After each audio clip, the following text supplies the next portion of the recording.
Estimate ready होगा और वो दुकान फिर से उसे जीवित किया जाएगा। हमने देखा कि 23 दुकानें वहाँ ऑलरेडी अलॉटेड है। बिजली और पानी का कनेक्शन जिसको के द्वारा नहीं मिलने की वजह से दुकानदारों ने वो 23 दुकानें अभी तक नहीं खोली। क्या वार्ता हुई दुकान को लेकर?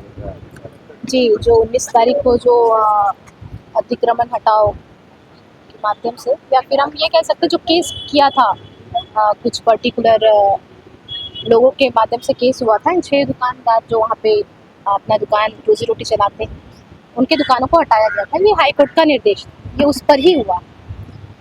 तो इन सभी चीज़ों को देखते हुए हमने बहुत समय जब हम जैसे ही निर्वाचित हुए थे, हमारे इसमें तो था कि भालू भाषा में आपने देखा होगा, हमारे पूर्व मुख्यमंत्री आदरणीय श्री रघुवर दास जी के समय में वो दुकानें बनी हुई थी।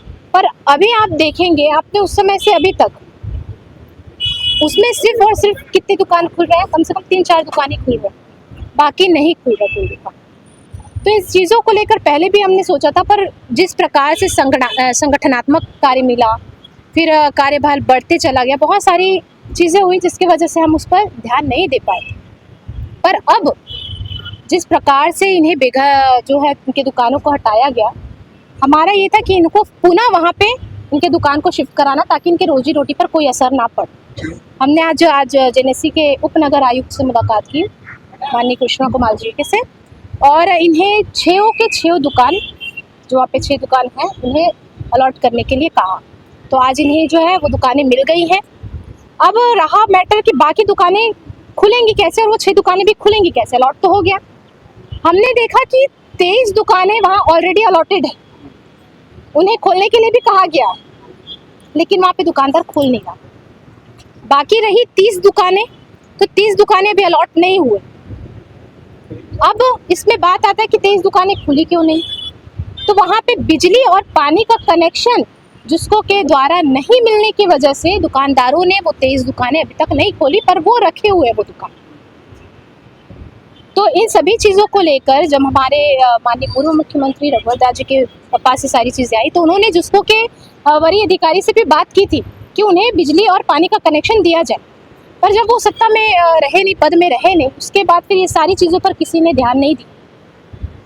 इसमें ज़्यादा से ज़्यादातर राजनीति ही होती रही।